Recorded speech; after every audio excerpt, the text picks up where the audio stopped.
আজকের ভিডিওতে আপনাদের এমন একটি খাবারের কথা বলবো যা রেগুলার ব্যবহারে আপনাদের জবা গাছগুলিতে ভরে যাবে ফুল এবং ফুলের কড়ি দিয়ে।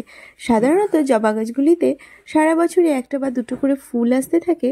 অনেক সময় দেখা যায় অনেক খাবার এবং যত্ন করার পরও জবা গাছগুলিতে সহজে ফুল আসছে না। তবে এই খাবারটি ব্যবহার করার 1 থেকে 2 মাসের মধ্যেই কিন্তু আপনারা এর ফল চোখে দেখতে পাবেন।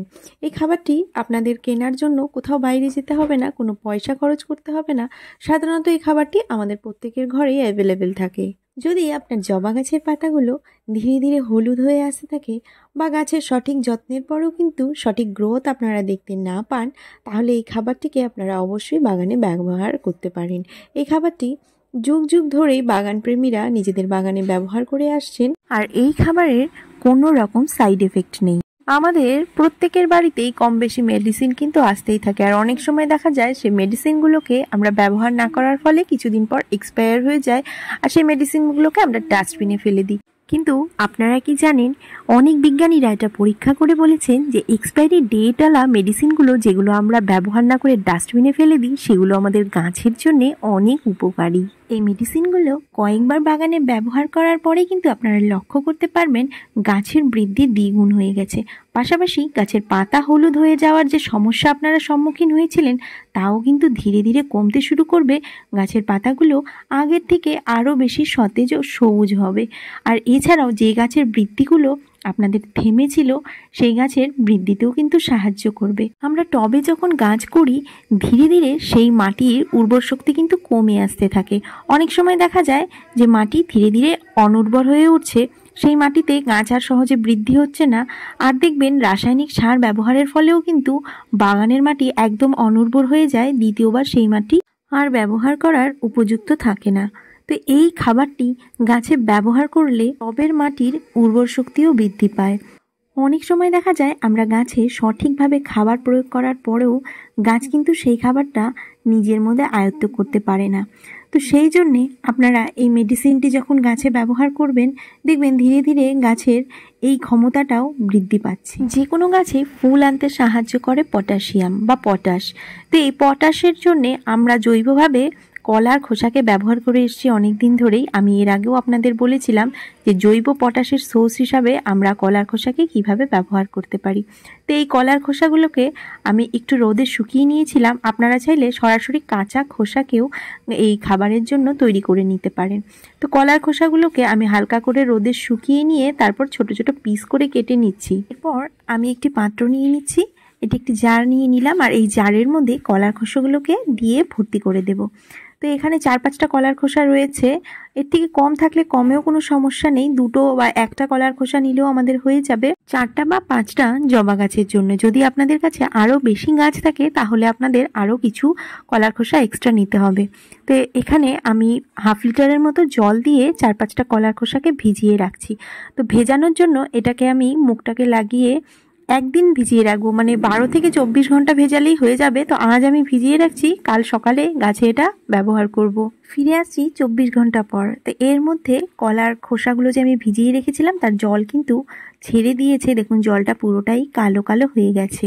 এখন নিয়ে নিচ্ছি আরও একটি পাত্র, আর এই মগের মধ্যে আমি কলার খোসার যে জলটা ছিল সেটাকে ভালো করে ছেঁকে নিয়ে নিচ্ছি। চাইলে এটাকে আপনারা ছাঁকনি দিয়েও ছেঁকে নিতে পারেন, তবে আমি আলতো করে ঢেলে নিচ্ছি যাতে কলার ভেতরকার যে অংশগুলো রয়েছে সেগুলো যাতে না যায়। কিছুটা পড়েছে, আমি এটাকে হাত দিয়ে তুলে ফেলে দেব। কলার খোসা ভেজানো জলে প্রচুর পরিমাণে পটাশিয়াম রয়েছে, কিন্তু এর অংশগুলো যদি এতে চলে যায়, তার মধ্যে কিন্তু পটাশিয়ামের পাওয়ারটা আরও বেড়ে যাবে। তখন গাছ অন্য কোনো খাবার অ্যাবজর্ব করতে পারবে না। এর জন্যে আমাদের শুধু জলটাই এতে দিতে হবে। আর এখানে দেখুন আমি নিয়ে নিচ্ছি কিছু ভিটামিন ওষুধ। এই ভিটামিনগুলো আমার ছিল, আমি খাইনি, তো এগুলো ডেট পার হয়ে গেছে, তো এগুলো ফেলেই দিতে হবে। ফেলে না দিয়ে এই ভিটামিন ক্যাপসুলগুলোকে ট্যাবলেটগুলোকে আমি গাছে ব্যবহার করছি। আপনাদের কাছে ডিসপ্রিন বা অ্যাসপিরিন ধরনের যদি কোনো ওষুধ থেকে থাকে, সেগুলোকেও আপনারা গাছে ব্যবহার করতে পারেন। আর যদি ভিটামিন থাকে, যে কোনো ধরনের ভিটামিন ক্যাপসুল বা ট্যাবলেট আপনারা গাছে ব্যবহার করতে পারেন। বেশি ট্যাবলেটের আমাদের দরকার পড়বে না, একটা ট্যাবলেট দিয়েই আমরা কিন্তু 8-10টা টবের জন্য এই খাবারটি রেডি করে নিতে পারবো। তো এখানে একটা ট্যাবলেট আমি নিয়ে নিলাম, আর এটাকে এই পটাশিয়াম জলটা মানে কলার খোসার যে জলটা রয়েছে তার মধ্যে 10 থেকে 15 মিনিট ভিজিয়ে রাখবো। 10-15 মিনিটে এই ট্যাবলেটটা কিন্তু ডাইলিউট হবে না, এটা কিন্তু হালকা গুলবে, আর কিছুটা অংশ দেখবেন ভেতরে রয়েই গেছে। তো 10 মিনিট পর আমি এটাকে তুলে নিচ্ছি, আর হাফটা মতো ট্যাবলেট এটা গুলেছে, আর বাকি কিছুটা আমি হাত দিয়ে একটু গুলে গুলে দিয়ে দিলাম। আর এই বাকি ট্যাবলেটটাকে আপনারা আবার ভালো করে শুকিয়ে প্যাক করে রেখে দিতে পারেন। সেকেন্ড টাইম এটাকে আবার গাছে ব্যবহার করা যাবে। আর চাইলে কোনো গাছের গোড়া থেকে একটু দূরে এটাকে গেঁথে রেখে দিতে পারেন মাটির মধ্যে, তাহলেও কিন্তু ভালো কাজ করবে। এই 1 মগ জলকে, এই 1 মগে রয়েছে 1/2 লিটার মতো কলার খোসা আর মেডিসিন মিশ্রিত জল। এটাকে আমি 5 লিটার জলের সঙ্গে ভালো করে মিক্স করে নিচ্ছি। এরপর এই মিশ্রিত জলটিকে আমি জবা গাছে প্রয়োগ করব। তো গাছে এই খাবার প্রয়োগ করার আগে সবার প্রথম গাছের গোড়ার মাটিটাকে ভালো করে ঝুরঝুরে করে নিতে হবে, আর তারপরে দেখে নিতে হবে যে গাছের গোড়ার মাটিটা, ওপর দিকের যে মাটিটা, সেটা যাতে হাতে না লাগে, মানে একদম শুকনো থাকে।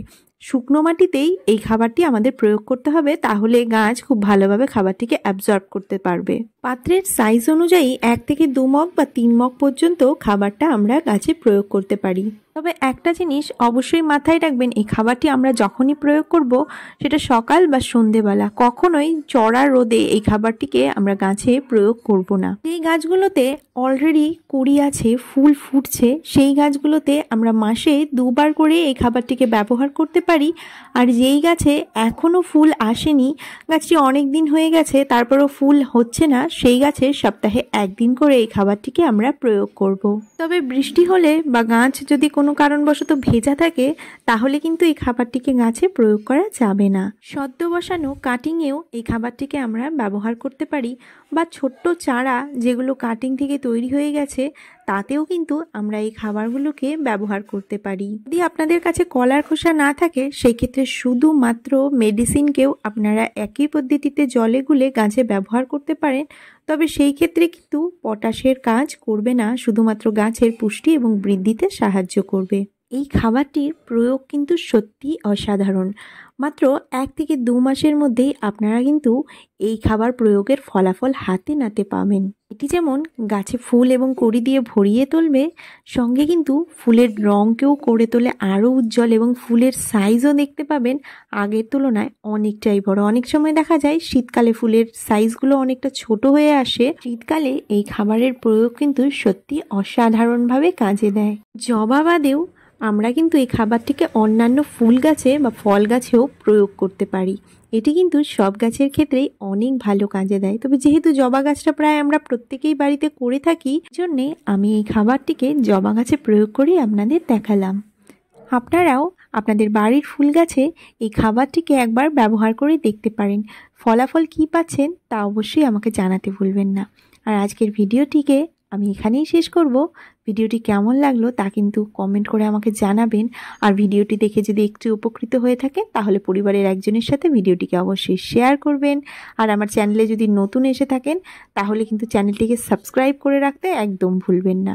আপনাদের সঙ্গে আবারও দেখা হচ্ছে আরও একটি নতুন ভিডিও নিয়ে। ততক্ষণের জন্যে ভালো থাকবেন, সুস্থ থাকবেন।